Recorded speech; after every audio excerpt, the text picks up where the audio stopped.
સામાન્ય દ્રષ્ટાંત રૂપે જૂની પેઢી હતી હંમેશા જબ્બા સાથે લેંગો જ પહેરે, નવી પેઢી તો જબ્બા સાથે જીન્સ પણ પહેરે. પ્રણાલિકા તફાવત આપણે જોઈ શકીએ છીએ. આ તો એક સામાન્ય નાનો દ્રષ્ટાંત જે આપણને દેખાય છે, આપણને ખબર પડે.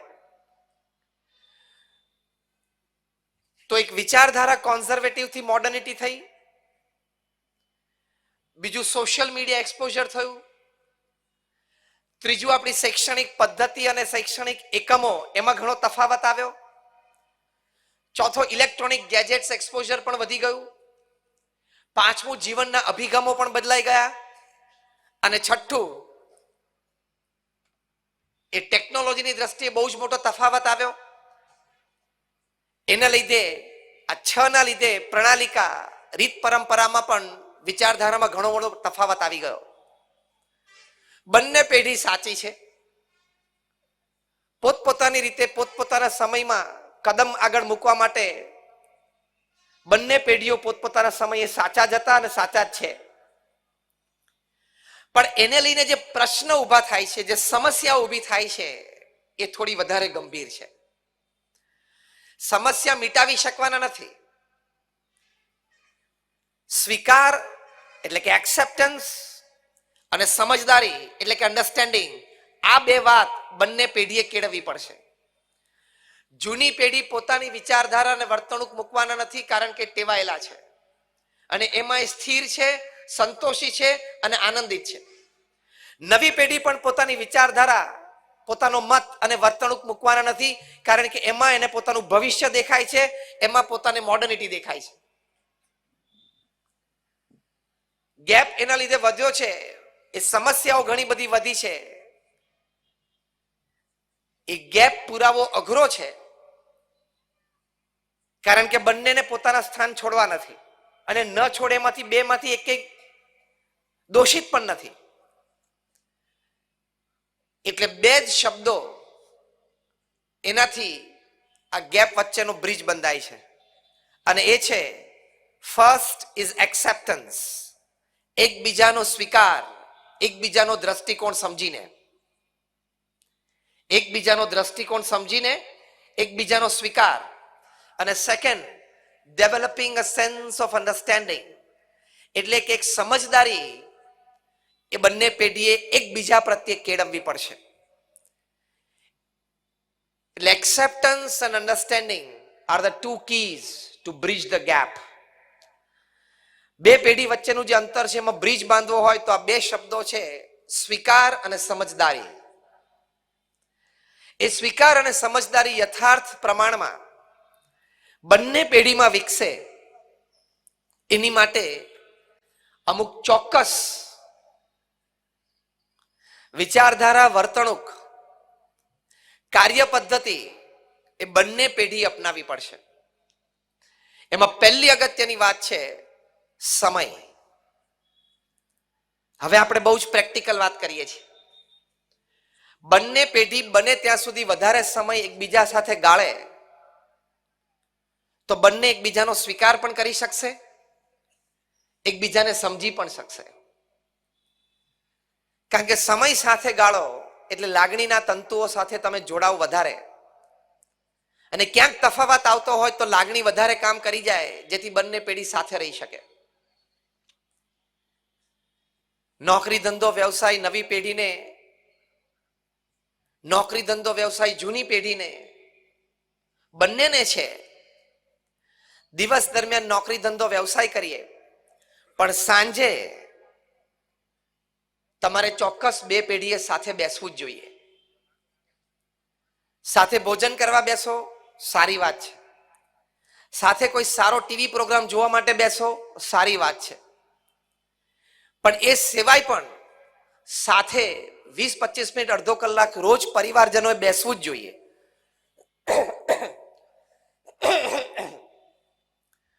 તો બંને પેઢી વચ્ચેનું અંતર એ ધીમે ધીમે ઘટતું જશે. અત્યારે વાસ્તવિક પરિસ્થિતિ એ છે કે નવી પેઢી રાત્રે ઘણી મોડી આવે છે.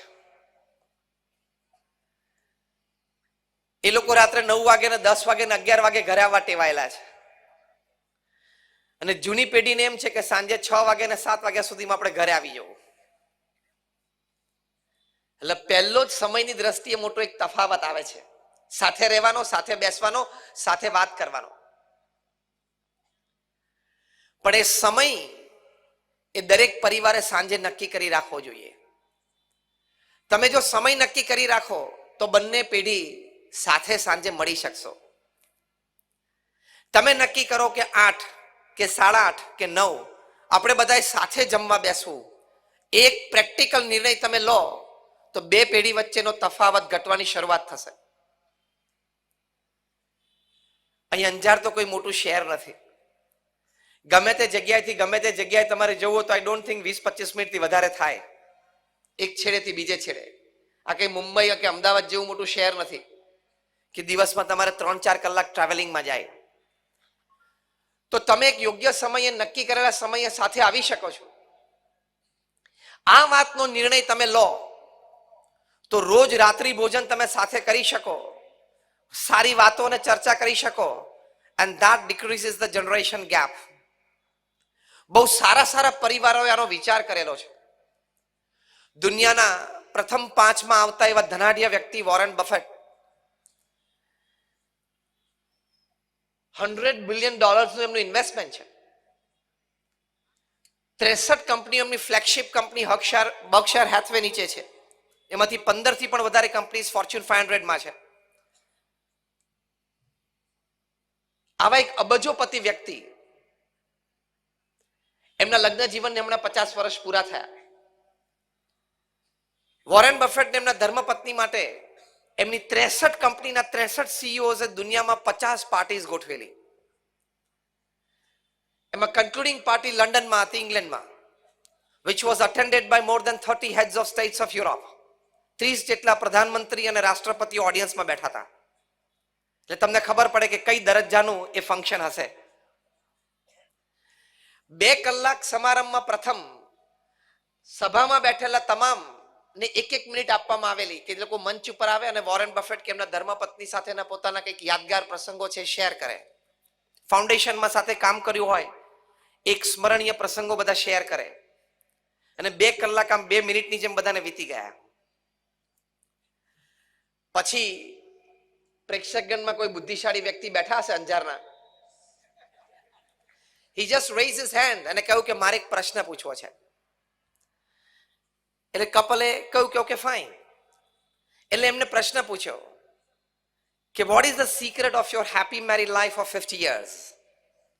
50 વર્ષનું તમારું સુખી લગ્ન જીવન એનું રહસ્ય શું છે? જો લગ્ન જીવનની આગળ એક શબ્દ વપરાયેલો, સુખી, એમનામ તો ઢસડીને 50 વર્ષ ઘણા પૂરા કર્યા હોય. સુખી લગ્ન જીવનના 50 વર્ષ. વોરેન બફેટની સામે માઇક્રોફોન હતો. એમના ધર્મપત્નીએ માઇક્રોફોન ખેંચી લીધું કે મારે આનો ઉત્તર આપવો છે. જાહેરમાં આવા એક સમારંભમાં વોરેન બફેટની આગળથી માઇક્રોફોન એમના ધર્મપત્નીએ ખેંચી લીધું. વોરેન બફેટના ચહેરા ઉપર એક રેખા પણ ફરી નહીં. એટલે 50% ઉત્તર તો ઓડિયન્સને આ ક્રિયામાંથી મળી ગયો કે 50 વર્ષ કેવી રીતે ચાલ્યા હશે.